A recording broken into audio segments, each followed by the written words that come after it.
welcome to 12 PM Talks. This is podcast for your Makan siang. Nah, hari ini untuk menemani makan siang kalian, aku bakal membawa sebuah topik yang cukup menarik karena ini tuh berhubungan dengan kita sebagai mahasiswa. Jadi, ada sebuah desas-desus bahwa ada seorang mahasiswa yang disinyalir dia tuh menggunakan obat-obatan terlarang karena ada sebuah akun X yang selalu nge-tweet tentang hal itu, dan dia tuh juga bilang di akun itu kalau dia menggunakan narkoba karena dia itu merasa kurang tenang sebab orang tuanya itu bercerai. Oh iya, aku juga tahu tuh kasus itu. Dia tuh kayak pernah nge-tweet juga kan kalau dia tuh terlilit pinjaman online dan ketergantungan sama obat itu. Terus dia tuh parahnya ikut judol juga. Ya ampun, ternyata udah separah itu ya. Nah benar, jadi ada masalah berkelanjutan dari masalah dia pakai narkoba itu. Menurut pendapat kalian gimana? Oh, jadi kalau menurutku sih, kalau ini aku pernah baca-baca dari ada seorang filsuf namanya Rousseau. Nah, dia itu bilang kan, kalau salah satu kontrak sosial yang paling alami, kontrak sosial yang bahkan satu-satunya yang alami itu cuma keluarga. Nah, dari kasus itu kan udah kelihatan tuh, bapak sama nyokapnya cerai, ya kan? Jadi salah satu fondasi kontrak sosial dia yang paling alami, akar rumputnya itu rusak. Jadi apalagi dia masih remaja ya, otaknya itu masih belum berkembang, masih belum develop, ya kan? Makanya gara-gara keluarga yang cerai ini pasti itu merusak hidup dia secara garis besar seperti itu sih, menurut aku gitu. Iya sih, emang kan harta yang paling berharga tuh keluarga ya. Iya. Salah satu cara buat bikin kita makin erat tuh salah satunya tuh saling mendengarkan. Nah, kalau kita nggak saling mendengarkan tuh udah bikin itu kayak rusak gitu kan. Si orang tua nggak dengan pasangannya, sebagai seorang pasangan nggak bisa saling mendengarkan dan hubungannya rusak, dan itu ngaruh ke anaknya juga nggak bisa cerita ke orang tuanya karena udah hilang kepercayaan. Orang tua aku aja nggak saling mendengarkan, apalagi aku mau cerita ya jelas mereka nggak mau dengerin gitu. Iya sih, pasti dia tuh merasa mess up juga kan setelah orang tuanya cerai.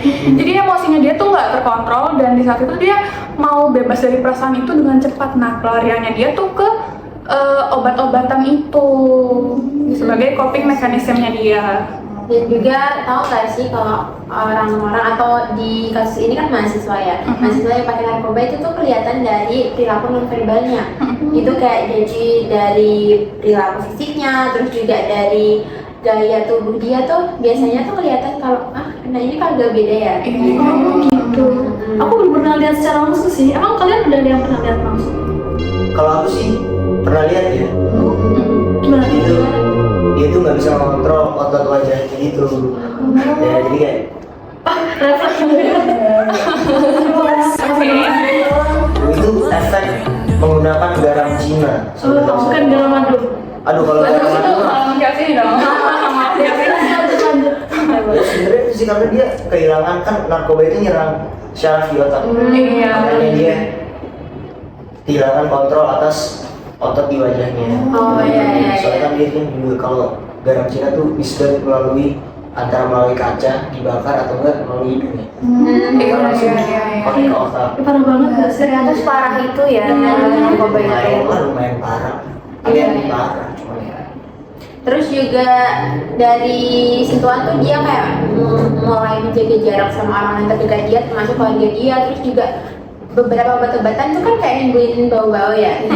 Dari bau-bau itu tuh kita bisa mengidentifikasi seseorang yang pakai dari perilaku nonverbalnya itu. Beneran kelihatan banget ya sebenarnya walaupun dia nggak ngomong secara langsung tuh. Benar. Terus kayak itu kira-kira juga pengaruh nggak? Kan dia juga seorang mahasiswa ya.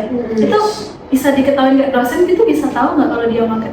Nah, Bisa-bisa aja sih. selain itu tuh juga kelihatan dari bagaimana dia memanage waktunya. Kalau orang yang pakai narkoba itu kelihatannya kan kayak dia kurang bisa mengatur waktunya, jadinya dia tuh mungkin nggak kelas, terus dia juga nggak ngerjain tugas, terus jadi beban di kelompoknya. Nah itu kan juga bisa kelihatan ya, sama dari bagaimana dia mengatur jarak sama temen-temennya juga gitu. Jadi dari perilaku nonverbalnya itu kelihatan banget. Bener sih ya, kalau misalkan dari yang tadi dijelasin kan perilaku-perilaku dia yang ditunjukkan di kelompok sosial ya, apalagi tadi itu di perkuliahan sebenarnya itu bisa loh yang namanya itu membentuk identitas sosial. Jadi itu identitas itu tuh yang diakui oleh orang lain. Kayak misalkan tadi dia tuh jarang banget masuk kelas. Kalau sekalinya masuk kelas itu kan telat ya. Jadi tuh orang tuh berpikir kalau identitas dia ya emang pemalas gitu. Oh iya. Terus dia kan ini ya ceritanya nggak ke orang terdekat ya, tapi lebih milih di media sosial gitu. Kenapa ya dia milih gitu? Kalau menurut aku ya, dia tuh mutusin buat self disclosure di sosmed karena anggapannya ketika dia ada di masalah itu dia tuh nggak ada yang diajak buat cerita gitu ya. Terus atau enggak dia udah hilang kepercayaan sama orang-orang terdekatnya karena orang tuanya yang dianggap terdekat aja cerai gitu ya. Jadi mereka tuh milih buat make sosial media gitu. Iya sih. Jadi dia numpahin kayak apa yang dia rasain di X itu ya, Betul. dengan akun anonim. Betul. Ya jadi aku setuju banget sih. Mahasiswa ini mungkin takut ya karena cerita ke orang sekitarnya tuh dia takut dijudge. Apalagi konsumsi narkoba kan dilarang ya. Iya. Pastinya stereotip pecandu itu bakal kenceng banget buat komunitas dia.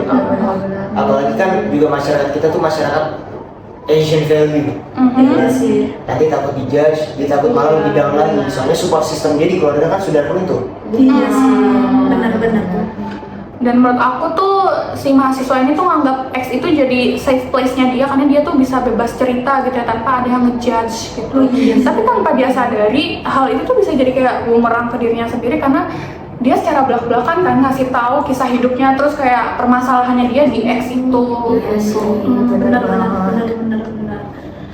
Tapi jujur ya, aku tuh ngerasa salut sama dia karena apa? Karena dia tuh kayak udah berani mengakui gitu loh. Kalau misalkan dia tuh udah sampai kecanduan narkoba, dan kalau misalkan dari tweet dia ya, menurut aku dia tuh mau ada yang namanya perubahan gitu sih. Dia tuh mau merubah dirinya sendiri.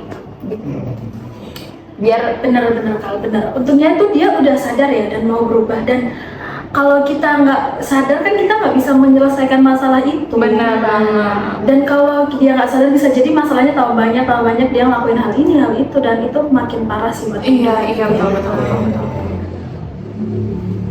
Tapi aku penasaran nih, gimana ya tahap dia dari awal pakai narkoba terus kecanduan dan akhirnya sadar kalau dia tuh kecanduan. Nah, kalau misalkan dari sebenarnya kita udah belajar ya Pak Ika, ada yang namanya identity development. Jadi itu bagaimana manusia itu menerima atau misalkan dia tuh menolak bahkan identitasnya. Kalau dari kasus ini sih mungkin dia tuh pas awal ya dia tuh udah terlalu berantakan hidupnya. Jadi dia tuh mencari pelarian walaupun buruk narkoba ini, tapi dia tuh kayak ya udah nanti aku bisa lari dari masalah ini. Nah, ini tuh masuk ke unexcitement identity. Nah, tapi dia tuh udah semakin kecanduan kan. Bahkan dia tuh sekarang udah pakai judo, bahkan utang. Nah, kalau ini tuh masuk ke tahap penyesuaian. Nah, tapi akhirnya dia kan sadar ya kalau misalkan tuh siklus ini tuh kayak jelek banget kan ya, udah pecandu narkoba, sekarang ditambah utang tuh kayak masalahnya kan makin rumit ya. Jadi dia tuh udah ada keinginan gitu loh untuk melawan itu, dan itu tuh masuk ke tahap perlawanan. gitu. Jadi emang permasalahan itu nggak bisa kita lihat dari satu sisi aja ya. Kita bisa kayak melihatnya itu dari berbagai sisi, dari semua apa ya yang kita dapat di PIK itu ternyata nyambung ya sama tadi. Iya. Kece banget sih, untung kita belajar PIK ya. Jadi untuk kayaknya makan siang kalian udah habis nih. Jadi kita tutup aja ya pembicaraan kita sampai kali ini. Sampai jumpa di podcast kita selanjutnya.